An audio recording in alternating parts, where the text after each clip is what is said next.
नमस्कार, स्वागत है आपका। मैं हूं आपके साथ साक्षी जादौन। नवरात्रि का पर्व भारत के सबसे बड़े और महत्वपूर्ण त्योहारों में से एक है। ये पर्व साल में 2 बार मनाया जाता है, चैत्र नवरात्रि और शारदीय नवरात्र। इन 9 दिनों में भक्त मां दुर्गा के 9 अलग अलग स्वरूपों का पूजन अर्चन करते हैं। इसमें हर दिन का अपना विशेष महत्व होता है और प्रत्येक दिन देवी के अलग अलग स्वरूपों की पूजा विधि, कथा और आरती करने का तरीका भी होता है।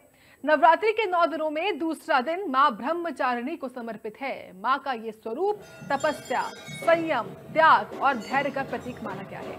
नवरात्रि के दूसरे दिन मां ब्रह्मचारिणी की पूजा अर्चना होती है। ये देवी तप की शक्ति और अटूट धैर्य का प्रतीक है। मान्यता है कि मां के इस स्वरूप का पूजन करने से जीवन में संयम, आत्मबल और सफलता मिलती है।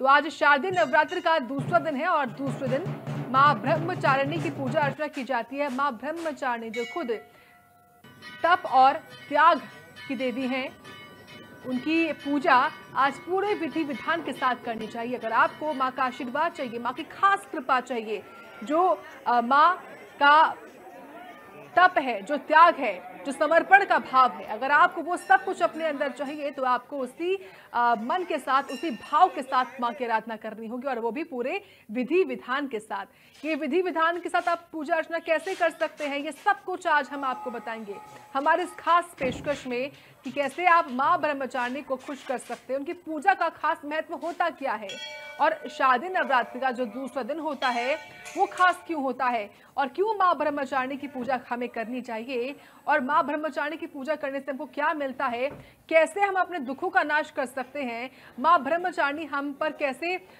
खुश हो सकती है, कृपा बरसा सकती है, ये सब आपको हम बताएंगे।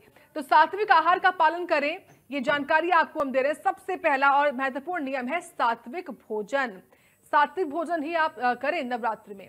9 दिनों में तामसिक या फिर राजसिक खाना बिल्कुल भी ना खाएं, ये आपको पालन करना होगा। फलहार, दूध, दही, कुट्टू, सिंघाड़े का भी आप सेवन कर सकते हैं। तामसिक भोजन का सेवन ना करें। साथ ही साथ भोजन में सेंधा नमक का प्रयोग करें। जब भी अपने व्रत का खाना खाएं तो उसमें सेंधा नमक का उपयोग करें। साथ ही सात्विक भोजन जो है वो आपके मन को शांत करता है, शुद्ध रखता है, इससे आप खुद खुश रहते हैं, जो साधना के लिए अत्यंत आवश्यक होता है। अगर आपका मन शांत है तो आप साधना भी अवश्य कर पाएंगे। तो सबसे पहला और महत्वपूर्ण नियम है कि आपको ब्रह्मचर्य का पालन करना है। व्रत की अवधि में ब्रह्मचर्य का पालन करना अनिवार्य है। अपनी ऊर्जा को संरक्षित कर आध्यात्मिक दिशा में लगाना, ये सबसे जरूरी है अगर आप ब्रह्मचारिणी की पूजा कर रहे हैं, जिससे भक्ति और गहरी हो सके। ब्रह्मचर्य का पालन करने के लिए आपको तमाम वो नियम कायदे जो है लागू करने होंगे अपने ऊपर। नवरात्रि के 9 दिन आत्मनियंत्रण और आत्मचिंतन के हैं, इसमें आप खुद को, अपने शरीर को समझ सकते हैं, अपने मन को समझ सकते हैं। इस दौरान अपने आचरण को पूरी तरीके से शुद्ध रखें, यह सबसे जरूरी है। झूठ बोलना, किसी के लिए अपशब्दों का प्रयोग करना, ये सब कुछ ना करें, इन सबसे बचें आप। साथ ही वाणी और व्यवहार में सौम्यता भी बनाए रखें। ये आचरण की शुद्धता है जो आपको करनी होगी। किसी का दिल दुखाने से व्रत का पुण्य क्षीण होता है। अगर आपने व्रत रखा है तो उसका पुण्य आपको नहीं मिलेगा अगर आप किसी का दिल दुखा रहे हैं। इसलिए सभी के प्रति प्रेम और सद्भाव का भाव रखें। साथ ही नवरात्रि के 9 दिन किस तरीके से आपको रहना है ये भी आपको हम बता रहे हैं। सफाई का विशेष ध्यान रखना है आपको, भूमि शयन करना है आपको। अगर आप 9 दिन तक व्रत रख रहे हैं तो हर रोज स्नान करके स्वच्छ वस्त्र पहनने हैं, ये भी बहुत जरूरी है आपके लिए। साथ ही पूजा स्थल को भी आप साफ सुथरा रखें। साथ ही साथ बताएं आपको, इन 9 दिनों में मान्यताओं के अनुसार बाल या फिर नाखून काटना वर्जित होता है। आप बाल नहीं कटवा सकते हैं, नाखून नहीं काट सकते हैं। पलंग पर ना सोकर जमीन पर स्वच्छ चादर बिछाकर नींद ले, यानी कि भूमि शयन करें। ये सब कुछ आपको पालन करने हैं। इसलिए सभी के प्रति प्रेम और सद्भाव का भाव रखना चाहिए आपको। तमाम वो नियम कायदे बता रहे हैं आपको जिनका पालन इन 9 दिनों तक हर व्रती महिला को और पुरुष को करना जरूर चाहिए।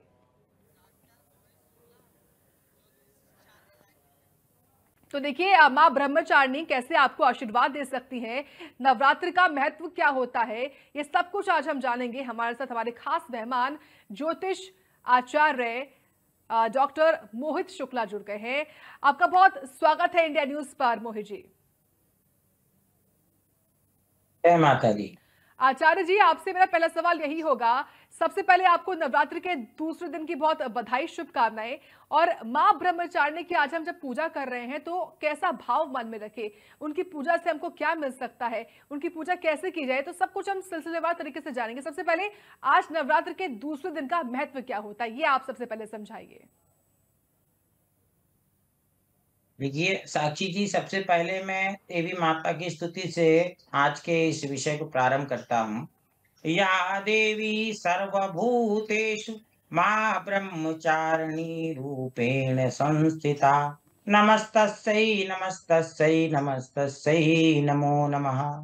अर्थात जो देवी सभी प्राणियों में मां ब्रह्मचारिणी के रूप में विराजमान है, उन्हें मैं बारंबार प्रणाम करता हूँ। अब देखिए, मां ब्रह्मचारिणी जो है, इनके स्वरूप के बारे में हम आपको बताएंगे दर्शकों को। और इसके पीछे जो माता ने, क्योंकि सभी जानते हैं कि शक्ति एक ही है, जी। उनके भिन्न भिन्न रूप है, तो ये रूप माता को क्यों धारण करना पड़ा, इसका भी रहस्य कथा से आज स्पष्ट होगा।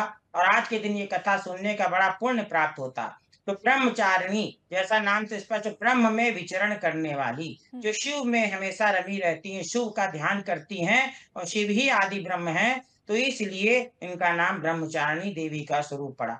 ये सफेद वस्त्र धारण करती हैं, एक हाथ में कमंडल, एक हाथ में रुद्राक्ष माला लिए रहती। और माता का जो स्वरूप है, इसके दर्शन करने से, उपासना से त्याग, तपस्या और संयम का जो हमारे अंदर चरित्र है, वो उसका आधान होता है, और हमें इसकी शिक्षा और प्रेरणा मिलती है। अब देखिए कि एक बार देवी सती के पिता जो दक्ष थे, उन्होंने एक यज्ञ का आयोजन किया, और उस यज्ञ में समस्त देवताओं को आमंत्रित किया, किंतु जो है भगवान शिव का जो है अनादर करते हुए उनको नहीं बुलाया, जानबूझ के नहीं बुलाया।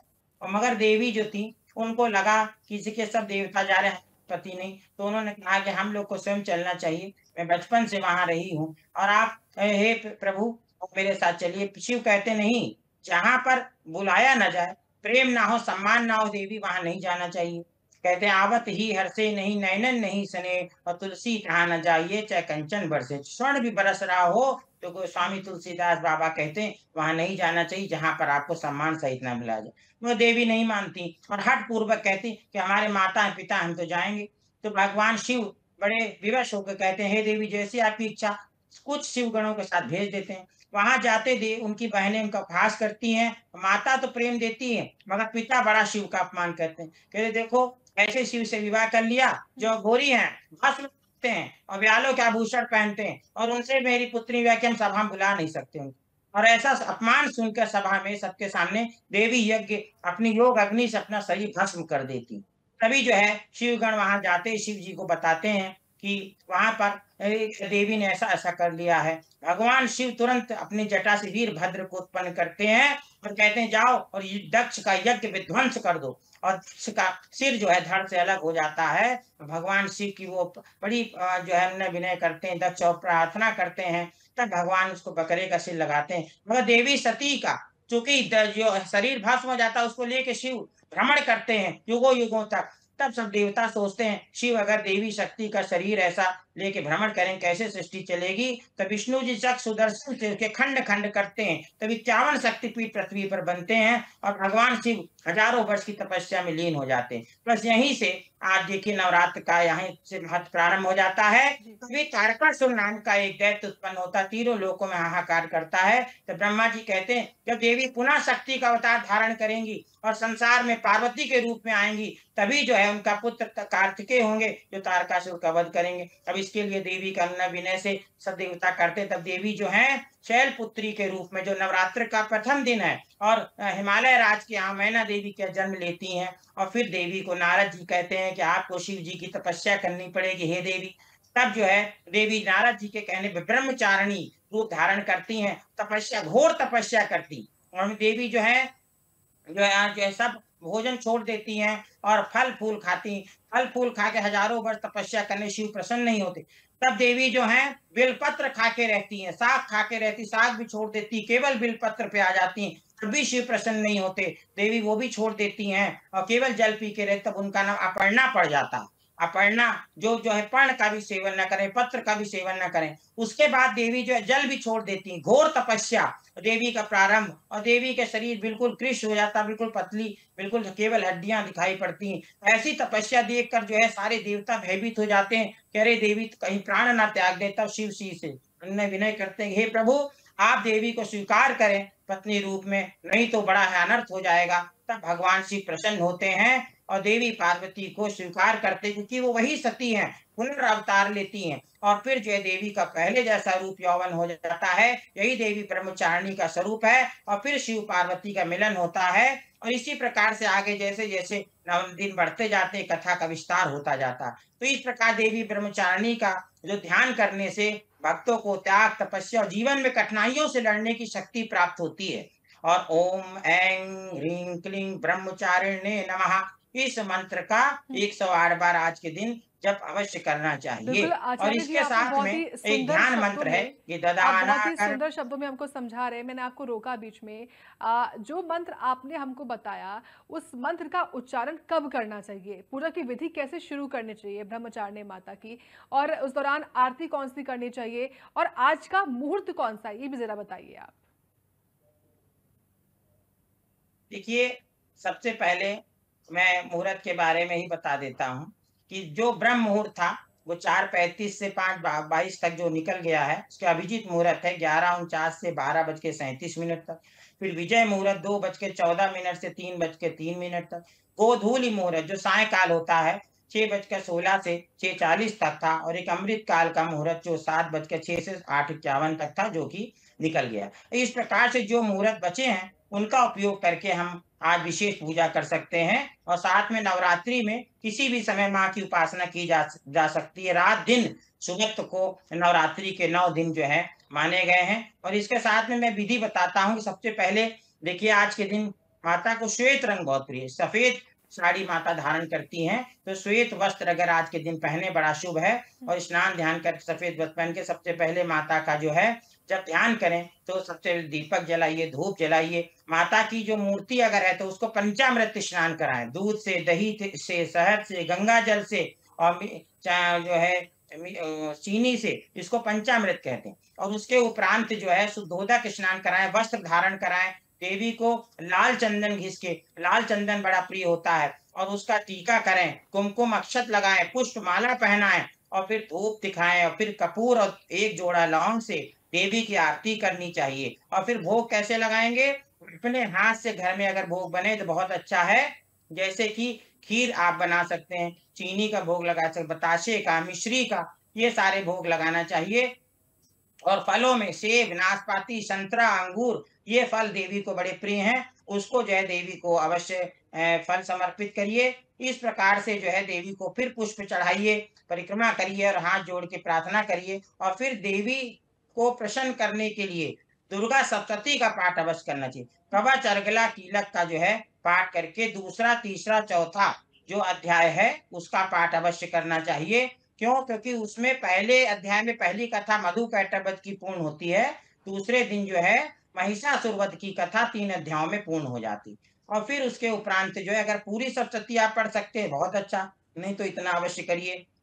और जैसा मैंने मंत्र बताया उसको एक रुद्राक्ष माला पर बैठना चाहिए। आसन आप सफेद रंग का ले सकते हैं, सफेद नहीं है तो पीला या लाल आसन ले लीजिए। और वहां पर ओम ऐं ह्रीं क्लीं ब्रह्मचारिणे नमः, इस मंत्र का 108 बार जप करना चाहिए। अब देखिए, आज के दिन हवन का बड़ा महत्व है। एक छोटा सा सकोरे में या हवन कुंड में छोटी छोटी आम की संविधा लगा के सीधी, और फिर बेड़ी उस पर रखकर 5 जो है घी की आहुति दीजिए। ओम अग्नये स्वाहा, ओम अग्नये स्वाहा। उसके बाद जो है हवन सामग्री बना लीजिए। हवन सामग्री में देसी घी, पंचमेवा, काले तिल, जौ, चावल और चीनी या गुड़ मिलाकर, और गुग्गुल और थोड़ा उसमें चंदन चूरा, जटामांसी मिला के, पंचमेवा मिला के हवन सामग्री बना के रख लीजिए। तो रोज जो है 11 या 21 आहुति देवी को देनी चाहिए। ओम ऐं ह्रीं क्लीं चामुंडाय विच्चेदिति ब्रह्मचारिणी देवे स्वाहा, ओम ऐं ह्रीं क्लीं चामुंडाय दिति ब्रह्मचारिणी देवे स्वाहा। इस मंत्र से 11 या 21 आहुति देवी को देने, उससे पॉजिटिव एनर्जी घर में आती है, नकारात्मक ऊर्जाओं का नाश होता है। और इससे जो है घर में आपके सब जो है जितनी भी बैक्टीरिया, वायरस ऋतु परिवर्तन से उत्पन्न होते हैं वो सब नष्ट हो जाते हैं। इसीलिए नवरात्र का हमारा ये वैज्ञानिक पक्ष है। सनातन धर्म का हर त्योहार विज्ञान को लेके चलता है। और दोनों नवरात्र में देखिए ऋतुएं परिवर्तन हो रही, अभी हम ठंड में जा रहे हैं, और जब हम चैत नवरात्र आती तो गर्मी में जाते हैं। तो दोनों समय, इस समय बैक्टीरिया बहुत पनपते हैं, वायरस, तो वो हवन से नष्ट हो जाते हैं। इसलिए हवन जरूर करना चाहिए, छोटा सा हवन करिए। और हवन जो है गायत्री मंत्र से भी आप कर सकते हैं। ओम भूर्भुवः स्वः तत्सवितुर्वरेण्यं भर्गो देवस्य धीमहि धियो यो न प्रचोदयात् स्वाहा। अब जैसे मान लीजिए कोई कहे कि हमें भाई मंत्र आपने जल्दी जल्दी आचार्य जी बता दिया, हमें याद नहीं हो पा रहा, तो केवल ओम स्वाहा, जिसके लिए मैं अत्यंत सरल कर दिया, ओम स्वाहा। ओम जो है अपने आप में संपूर्ण मंत्र है, और जिस मंत्र के पहले लग जाए वो जो है मंत्र पूर्ण हो जाता है। मगर ओम अपने आप, ओम स्वाहा से भी आप आहुति देंगे तो देवी को स्वीकार हो जाएगी। मगर हवन जो है वो करने से आपका जो है शारीरिक, बौद्धिक, आत्मिक और आध्यात्मिक सारा विकास होता है। छोटा सा हवन जरूर करिए। इस प्रकार से देवी की आराधना करिए। कुछ विशेष उपाय हैं जो आज के दिन करने से लोगों को विशेष लाभ होते हैं, जैसे कि ज्ञान वृद्धि, और किसी के घर में शांति नहीं, बड़ी कलह है, तो उसको ब्रह्मचारिणी जी देवी के स्तोत्र का पाठ आज के दिन करना चाहिए। उससे घर में सुख शांति आती है, और त्याग तपस्या से सब लोग मिलके रहते हैं। आर्थिक समृद्धि, किसी को आर्थिक समस्या है तो आप देखिए उसके लिए एक तेज पत्ता ले लीजिए, उस पे ओम दुम दुर्गाए नमः इस मंत्र को लिख के पूजा स्थान पे रख दीजिए या धार्मिक स्थान पर दान कर दीजिए। इससे क्या होगा कि आपके आर्थिक जो कष्ट है वो दूर हो जाएगा। बहुत से लोग होते हैं कहते भाई कर्जे से हम बहुत परेशान है, उसका उपाय क्या करें। तो आज के दिन के लिए विशेष उपाय मैं बताता हूँ कि माँ की पूजा के समय 1.25 किलो साबुत लाल मसूर लाल कपड़े में बांध के सामने रखिए, घी का दीपक जलाइए। मंत्र है दधानाम करपतभ्याम क्षमाला कमंडलुम देवी प्रसीदतु मयि ब्रह्मचारिणी अत्युत्तमा। इस मंत्र का 108 बार जप करना चाहिए। फिर से मंत्र बता दूं, दधानाम करपतभ्याम क्षमाला कमंडलुम देवी प्रसीदतु मयि ब्रह्मचारिणी अत्युत्तमा। इसलिए 108 बार जप करिए। फिर उस मसूर को किसी सफाई कर्मचारी को दान कर दी, कर्ज मुक्ति हो जाएगी। और फिर कई लोगों की समस्या रहती है कि संतान, हमारी पढ़ाई में मन नहीं लग रहा, या कोई पढ़ रही है तरक्की नहीं हो रही है, तो संतान के लिए उसके माता पिता उपाय करें। 7 दालों का चूरा बनाकर उस पर या देवी सर्वभूतेषु विद्या रूपेण संस्थिता नमस्तस्यै नमस्तस्यै नमस्तस्यै नमो नमः, इसका 1100 बार जप करें, 11 माला। और उसके बाद बच्चे के हाथ से स्पर्श करा के किसी पेड़ की जड़ में रख दें या चिड़ियों को खिला दें। तो इससे क्या होगा कि संतान का पढ़ने लिखने में मन लगने लगेगा। कोई रील बनाने में बच्चा लग जाता है, कोई मोबाइल चलाने गेम में लगा, माता पिता बड़ा परेशान। आजकल खूब जो है इसकी चर्चा हो रही, तो उन लोगों को भी ये उपाय करना चाहिए जिससे बच्चे का मन जो है अपने भविष्य के प्रति सचेत हो, देवी उसको आशीर्वाद प्रदान करें। बिल्कुल आचार्य जी, आपने बहुत महत्वपूर्ण बातें और उपाय बताए हैं। उम्मीद है तमाम जो दर्शक इस वक्त आपको सुन रहे हैं वो इन पर अमल करें, और उनके लिए बहुत काम की बातें ये है। लेकिन आज की जो ज़िंदगी है, आपको पता है शॉर्टकट की ज़िंदगी है। कुछ लोग हैं, कुछ ऐसे घर परिवार होते हैं जो भागम भाग में रहते हैं, उनको दफ्तर भी जाना होता है, तो उनके लिए कैसे वो पूजा की विधि है या फिर भोग है जो वो कम वक्त में बना सकते हैं और माँ ब्रह्मचारिणी को खुश कर सकते हैं। कुछ ऐसा उपाय या कुछ ऐसी जानकारियाँ आप उनके लिए भी साझा कर पाए तो? देखिए ऐसा है कि अगर आपको नहीं, आप घर में अगर आप बना रहे हैं घर में, तो आप हलवा बना सकते हैं, खीर बना सकते हैं। और जो लोग घर में बनाने का समय नहीं, तो बतासा और हम्म, लौंग ले आइए। दो लौंग, एक जोड़ा लौंग और हम्म, बतासा, ये जो है आप देवी को 2 या 5 बतासे और एक जोड़ा लौंग चढ़ा दीजिए। इससे देवी बड़ी प्रसन्न होती है, बतासा और लौंग चढ़ाने से। और एक भजन है ना, उसमें कहते हैं लौंगा बतासा का भोगा लगाऊं, तो देवी को जो है महिलाएं अक्सर गाती। तो ये भोग जो है देवी को प्रसन्न। दूसरी चीज है, जो लोग कार्यालय में व्यस्त रहते हैं, नहीं तो जब भी उनको कार्यालय में या कहीं पर भी समय मिले तो एक मनसा जप होता, वो है ओम का। तो ओम का जप जो है वो जब उनको समय मिले तब वो ओम का जप कर सकते हैं। ओम का जप नवरात्र में करने से जो है ऋषि मुनियों ने ओम के जप से मोक्ष की प्राप्ति कर ली, संसार के समस्त अभीष्ट को प्राप्त किया। अभीष्ट मतलब कि जो भी उनकी कामना थी वो पूर्ण हो गई। ओम है जीवन हमारा, ओम पालनहार है, ओम है कर्ता विधाता, ओम सबका पूज्य है। ओम से हमें मिलेगी मुक्ति और ओम ही हमको लक्ष्य तक पहुंचाएगा। तो ये ओम जो है बड़ा शक्तिशाली प्रणव इसका नाम है और इसकी विधि ये है, लोग विधि नहीं जानते कि ओम का उच्चारण करें कैसे। तो ओम के लिए देखिए वेद में लिखा ओल बना है और फिर 3 लिखा रहता है, फिर माँ फिर हलन। इसका मतलब क्या है? इसका मतलब ये है कि ओ को 3 बार नाड़ी स्पंदन करे, ऐसे नाड़ी पे उंगली ऐसे रखिए और देखिए ओ ओ। फिर आपको उंगली हमेशा नहीं रखनी है, बस अभ्यास करने के लिए। और फिर ओम का उच्चारण जब आपको समय मिले मन में ओम का उच्चारण, चाहे कार्यालय हो, चाहे घर हो, चाहे आप सोफे पे बैठे हो, कुर्सी पे बैठे हो, किसी भी समय ओम का जप आप कर सकते हैं। ओम के जप से आपका संपूर्ण मंत्र होता है। इसमें आकार, उकार और मकार 3 अक्षर होते हैं। इसमें ईश्वर, जीव और प्रकृति, संपूर्ण ब्रह्मांड का ध्यान हो जाता। इससे सरल कुछ नहीं। क्योंकि एक ऋषि से एक व्यक्ति ने कहा मेरा मन बड़ा भागता है ऋषिवर, क्या करूं? तो उन्होंने गायत्री का जप करो। कहते गायत्री तो हम बोल ही नहीं पाएंगे, हम इतना पढ़े लिखे नहीं, ना हमको उच्चारण आता। तो ऋषि ने कहा ओम का जप करो। ओम जो है सनातन धर्म का ध्वज का चिन्ह है। ओम ओम हमारा मुख्य चिन्ह ओम है। इसलिए ओम को जो है हर व्यक्ति जप कर सकता है। सबके लिए सहज सुलभ है और बड़े से बड़े मंत्र हैं और छोटे से छोटा और संपूर्ण मंत्र ओम है। अपना कीमती वक्त देने के लिए ज्योतिष आचार्य जी, डॉक्टर मोहित शुक्ला जी, बहुत धन्यवाद आपका जुड़ने के लिए। और ऐसे ही तमाम जानकारियां इंडिया न्यूज़ पर आपको धन्यवाद। मिलती रहेंगी नवरात्रि के 9 दिनों में।